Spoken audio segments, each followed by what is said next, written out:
Caro aluno, caro aluna, bem-vindo, bem-vinda à primeira aula introdutória do curso de Letras Português da Universidade Federal de Pernambuco em relação à disciplina Linguística, uma incursão no formalismo.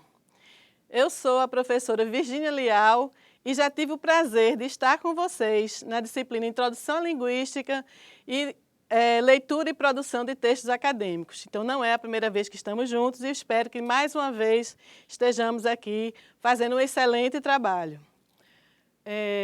A disciplina Linguística e uma incursão no formalismo, ela tem a seguinte ementa: estudo do formalismo em linguística, pressupostos teórico-metodológicos, vertentes e possibilidades de aplicação à descrição e análise linguística. Ou seja, nós vamos estudar em relação a dois grandes blocos nos quais a gente divide a ciência linguística, o bloco formalista e o bloco funcionalista. Estaremos estudando as vertentes, as escolas, os conceitos, as abordagens metodológicas da parte que nós costumamos chamar de formalismo. Para dar uma ideia a vocês e tentar trazer, de certo modo, um conceito mais abstrato e trazer isso de uma forma concreta, eu diria que, se nós fôssemos estudar na medicina a estrutura de um braço, né, nós estaríamos verificando que esse braço ele tem peles, ossos, cartilagem e músculos. Para poder estudar a estrutura desse braço, eu não preciso saber para que ele serve, o que eu faço com ele. No entanto, esse braço tem funções fantásticas e maravilhosas. Esse braço serve para fazer esse gesto, ou esse gesto, como na Roma Antiga, quando os imperadores determinavam a vida ou a morte dos gladiadores. Esse gesto também serve para pintar as paredes nos afrescos, como a gente via na Idade Média, e esse gesto também serve para quando uma turma dança no filme Pulp Fiction com o John Travolta, né, fazer esse gesto assim, trazendo um certo olhar sedutor para a cena, né?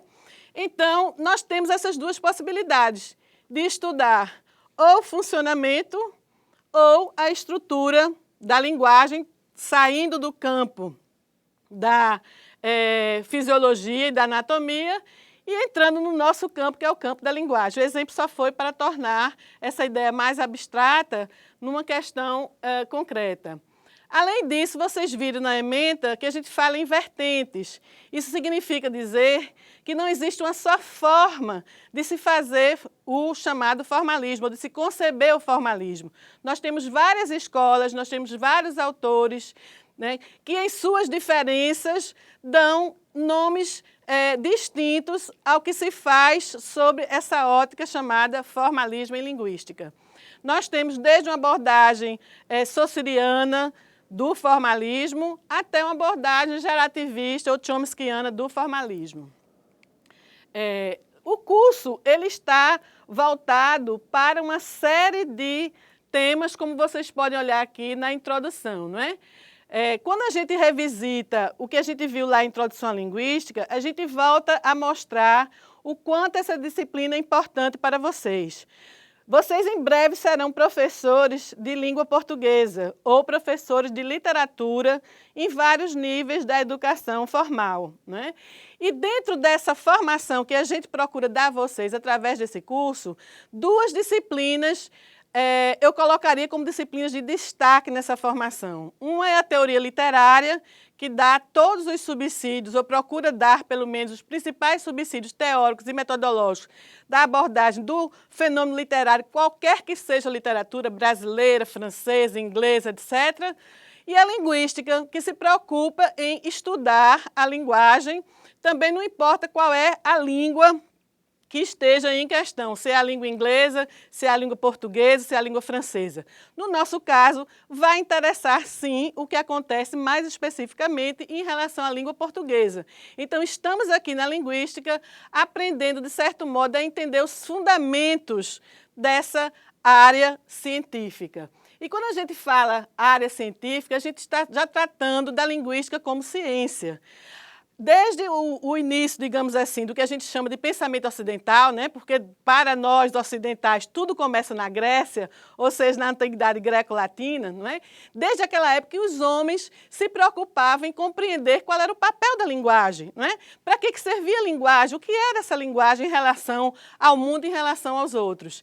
De lá para cá nós tivemos várias perspectivas de funcionamento da linguagem. Não é?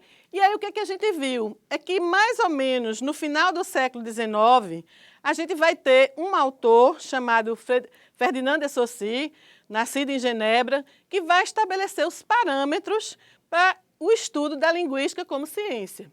E aí eu gostaria de falar sobre a importância dos chamados conhecimentos científicos.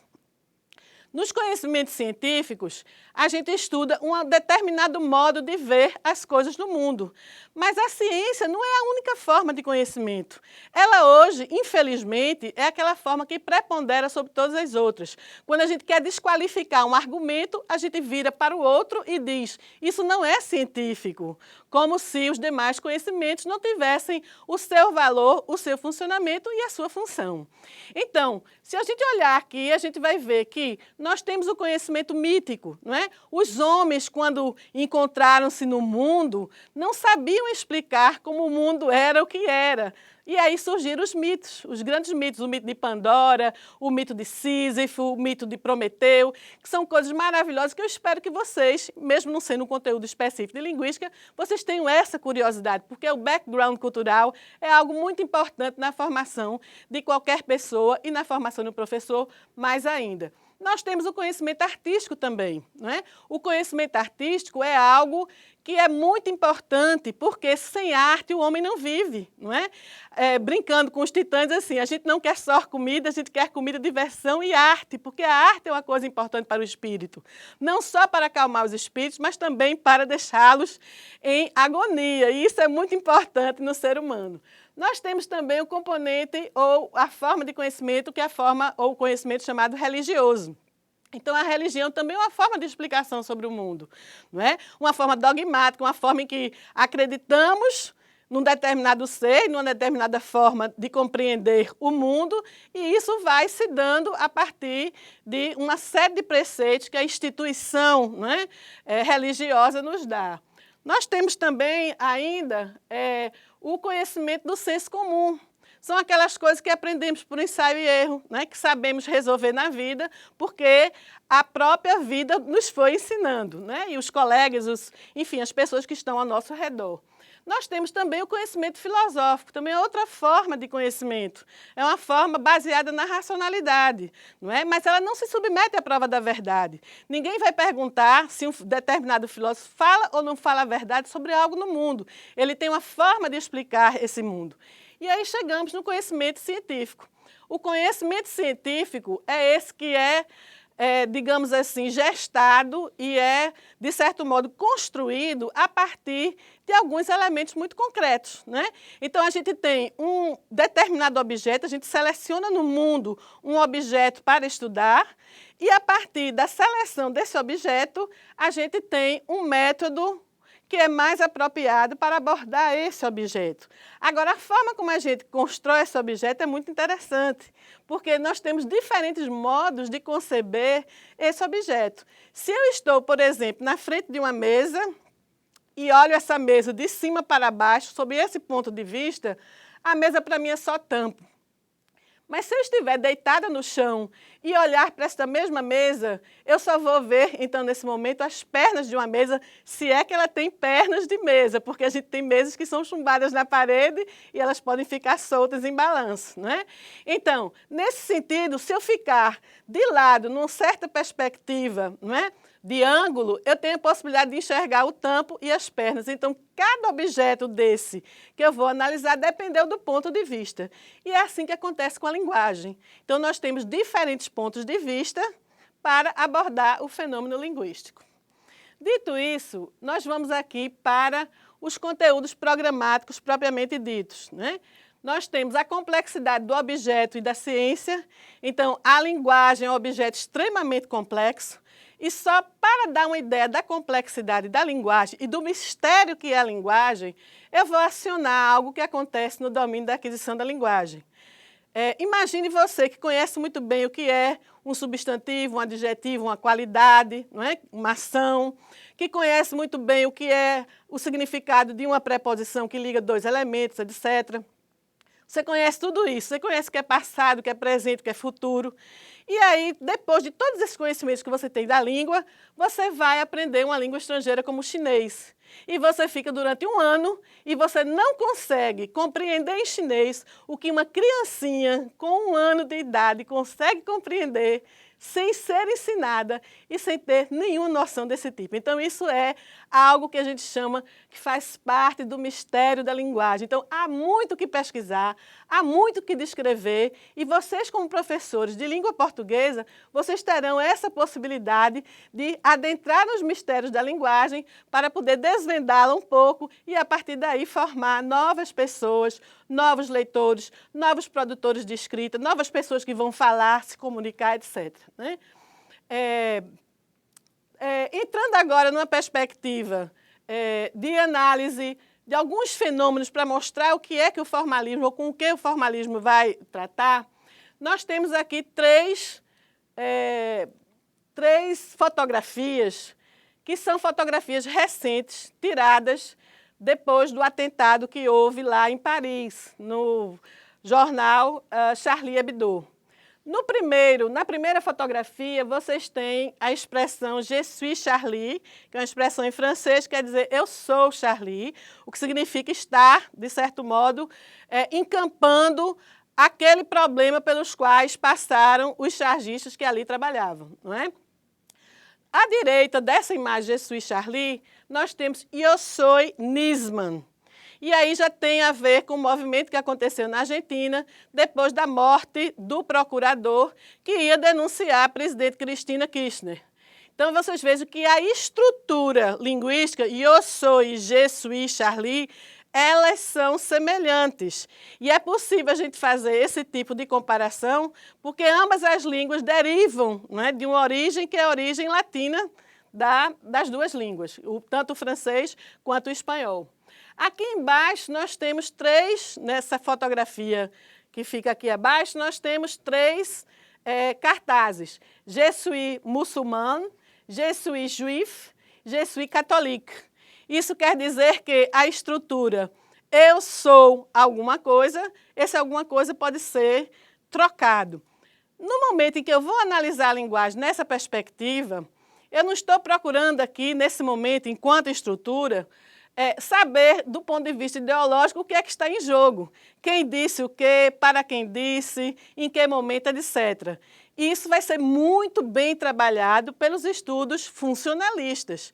Aqui, no momento, o que interessa é a estrutura linguística. Veja bem, quando eu tenho no exemplo 2, Charlie Hebdo publicou uma charge, eu tenho a possibilidade de trocar esse Charlie Hebdo por uma outra coisa nesta mesma posição. Então, eu tenho Diário de Pernambuco. Em vez de publicou uma charge, eu tenho uma reportagem. Então, a estrutura linguística do Charlie Hebdo publicou uma charge e o Diário de Pernambuco publicou uma reportagem é semelhante. E se a gente for olhar, e vamos ver isso quando estudarmos o distribucionalismo, o gerativismo e tal, se formos pegar e distribuir tudo isso aqui, nós teremos um sintagma nominal, mais um sintagma verbal, que de certa forma ele vai se decompor em determinantes mais nomes, etc. Né? Nós temos também aqui um outro exemplo, a guerra foi perdida pelos francos e os francos perderam a guerra. Também vamos ver que aparentemente, não é, estudando aqui o formalismo, essas duas sentenças parecem ter a mesma estrutura. Na verdade, elas não têm a mesma estrutura, porque uma eu posso torná-la passiva e a outra não. Eu posso dizer a guerra foi perdida pelos francos, pelo povo, né? Pelos francos. Mas eu não posso dizer que os flancos laterais perderam a guerra. Não é? Então, aparentemente, elas têm a mesma estrutura, mas não têm a mesma estrutura. Isso a gente vai ver quando estudarmos o gerativismo.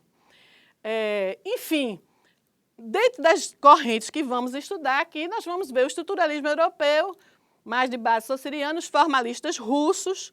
Vamos ver também a glossemática, vamos ver o distribucionalismo e o gerativismo. Bom, nosso sistema de avaliação, nós vamos ter 6 atividades, cada uma valendo de 0 a 10, com peso 4, e nós vamos ter também uma prova presencial, né, valendo de 0 a 10, com peso 6.